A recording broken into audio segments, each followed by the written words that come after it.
তাল খেলাম আজকে মন ভর্তি আর পেট ভর্তি করে।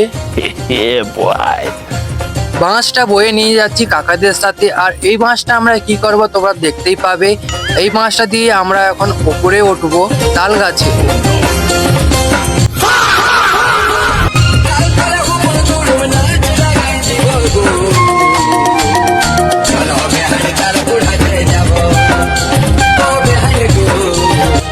আমাদের এখন তাল কাটা হয়ে গেছে, আর এখন এইগুলো বয়ে নিয়ে যেতে হবে।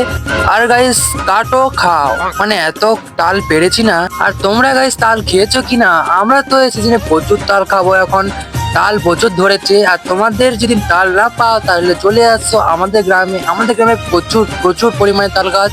আর আমি তো প্রচুর খেয়েছি, জানি না পেট ব্যথা করবে কিনা। সবাই তো বলে খেলে নাকি প্রচুর পেট ব্যথা করে। বাকিগুলো খেতে পারি না, তাই এখন বাড়ি বয়ে নিয়ে যাচ্ছি। আর বাড়িতে গেলে দেখি ভাই বোনেদের রিয়াকশন কি হয়। বাড়ি এসে কাকিমার হাতে তাল ধরিয়ে দেই, ভাই বোনদের কেটে খাওয়াবে। আর গাইস তোমরা চলে আসো আমার বাড়িতে, তাল খাওয়াবো। এখনকার মতন বাই বাই।